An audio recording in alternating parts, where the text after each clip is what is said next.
They told us the Keth-Daal corridor was a transit route. That was the word they used, transit. As if the 11 of us were cargo to be moved from one place to another, which I suppose was accurate enough, except that the destination they had in mind did not have an arrival form.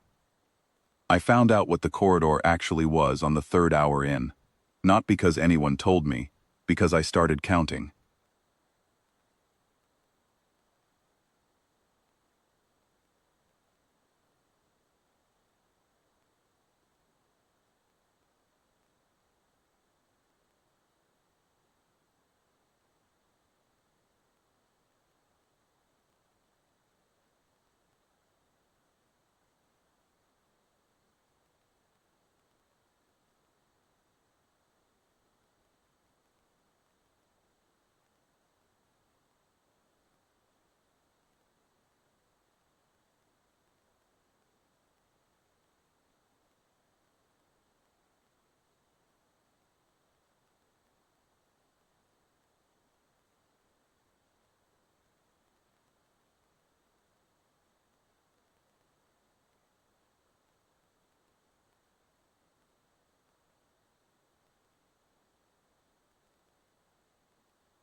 I logged them. I took a reference photograph with the transit badge scanner, which was not designed for that purpose, but the lens worked and the timestamp embedded automatically. I noted the decay state, the equipment markings, and the 3-character registration code still readable on the collar seal. I had been a freight permit inspector for 9 years. I know how to read registration codes. The second set was another 60 meters in. Different markings, different group, different date of entry, based on the decay differential. I logged them too. By the time we reached the canyon bend at the 2-kilometer mark, I had logged 9 separate groups. The documentation filled every available field in the transit scanner's memory buffer, so I started recording voice notes against my own badge number, because that data writes to a secondary partition that the scanner administrators don't routinely clear. Pell came up beside me at the canyon bend. She was the youngest of our 11 by about 8 years, and she had the look on her face that people get when they have done the arithmetic and don't want to say the answer out loud. "These aren't accidents," she said. "No," I said. "How many groups do you think?" "At least 14, based on what's recoverable. Probably more in the deep canyon section." I checked the sky. Mid-morning, from the angle of the sun, hot, dry. The air had that particular iron and dust quality I had not smelled since a survey rotation on a decommissioned extraction corridor in the Ocean Belt, which had the same geology. My throat was not happy about it. The rest of me was fine. I had grown up in a high desert basin where the summer index ran to figures that would have required 3 paragraphs of safety warnings on any alien environmental posting. This was a dry year at home. A little uncomfortable. "We should keep moving." Pell looked at me. "Moving where?" "Through." She did not ask why. She had done the same arithmetic I had. We moved. The corridor ran 8 kilometers in total, with the canyon floor dropping and rising twice before it opened into a basin at the far end.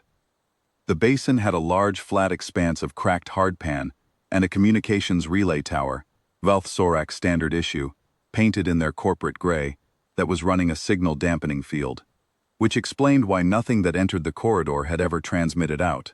The dampening field covered the corridor from the canyon mouth to within about 40 meters of the relay tower itself, because the tower's own uplink had to clear the field to function, and 40 meters is enough clearance if you know what you're doing and you're already standing in the gap. I had worked freight communications for 4 of my 9 years. I know where the gaps are.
The Veth-Sorak command had not changed the factory default.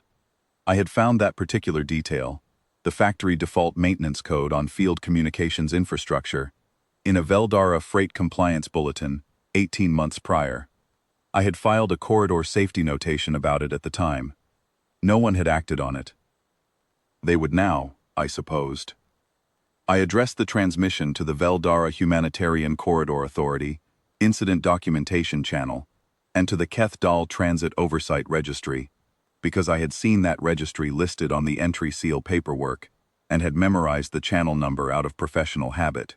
I attached the scanner photographs, the voice log, the registration codes from the 9 documented groups, the decay differential analysis, the tower's own access log which I had pulled while I was already in the administrative partition, and the corridor entry manifest that listed all 11 of our names, our resettlement authority credentials, and our routing authorization, signed by Subdirector vel-dara of the Veth-Sorak Resettlement Processing Division. Then I filed it as a freight amendment, because freight amendments do not require a certified station to originate and process in under 4 hours. Distress calls require a certified station and queue behind priority traffic. I had learned that distinction during a very frustrating week in Year 3. I marked the transmission urgent, logged the timestamp and waited. Pell was watching me from about 10 meters away. The other 9 had sorted themselves into a loose arc around the relay tower's shadow, which was the only shade in the basin. Orath was treating a blister on his left foot, with the contents of the emergency kit in his carry bag, because Orath was always prepared. Denna was eating from her field ration pack, because she had decided that if something was going to happen, she would rather it happened while she had eaten. I sat down on the base of the relay tower and drank from my water sleeve. 41 minutes later, the relay tower's uplink began receiving at a volume that made the maintenance panel vibrate against the concrete. They were already in the corridor approach. The vel-dara humanitarian audit fleet, 6 vessels, running dark on the entry side, had been trailing the Veth-Sorak Resettlement Division's disposal logs for 6 rotations. They had documentation on 11 prior groups. They did not have originating transmission evidence, which is the specific evidentiary threshold required to trigger a forced command review under Sector ASEAN Transit Law. My freight amendment was originating transmission evidence. It had my badge number on it. It had 11 names, 9 sets of registration codes, decay differential analysis, and the sub-director's routing signature. The fleet commander's acknowledgement was 16 words. I will not reproduce them here, because I do not have permission to quote official vel-dara command communications, but the meaning was, received, documented, proceeding, do not leave the basin. We did not leave the basin. The first vessel came in over the canyon rim at an altitude that put its hull between us and the sun, which threw the basin into a kind of moving shadow that walked across the hardpan as it descended. I watched it land. Large vessel. Audit class, which means it is built for documentation and enforcement, not combat, but it carries a security detachment because auditors frequently arrive at places where the people being audited are unhappy about it. The Veth-Sorak subdirector made contact on the relay tower's channel approximately 4 minutes after the fleet's arrival. I was still sitting on the tower base. The transmission came through the tower speaker, which was large and carried well across the basin. He had several things to say. He said them with some energy. I listened to all of it. There were some technical objections regarding the administrative access of the relay tower, and some jurisdictional arguments regarding the freight amendment classification, and several assertions about the legal standing of resettlement workers to originate incident documentation on a controlled corridor. These were, in my professional assessment, arguments that would not survive contact with a transit law clerk, but I understood why he was making them. When you have been using a canyon as a disposal route for 14 groups of people, and the 15th group walks out and files paperwork, the arguments you reach for tend toward the optimistic. When he finished, I said, the access log from the tower's administrative partition is included in the transmission package. It shows 11 prior entry events with no corresponding exit logs and no outbound transmission records, which under Sector ASEAN Humanitarian Transit Code Section 9, Subclause 4, constitutes prima facie evidence of a controlled corridor incident and triggers mandatory audit authority jurisdiction. I paused.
Oreth gave a very precise account of the decay differential between the groups, which impressed the lead auditor, and I explained the freight amendment classification choice, which the lead auditor noted in the record as a procedural notation under the category of field expedient evidentiary routing. I asked her what that meant. She said it meant I had found the fastest legal pathway through the system and used it. I told her that was what freight inspectors do. At the canyon mouth, before they sealed it, I filed DW 50-0001 with the vel-dara humanitarian registry, first entry on the Keth-Daal record. The remarks column asked for any additional observations relevant to corridor safety. I wrote, 14 groups prior, 11 with recoverable registration codes, 3 without. All documentation transferred to audit record. Corridor transit code, class 50. Human occupant assessment, manageable terrain, adequate water carry, navigable without supplemental equipment. I left a line blank, then added, invoice for transit scanner memory partition, secondary voice log storage, and field ration resupply to follow, under separate freight amendment.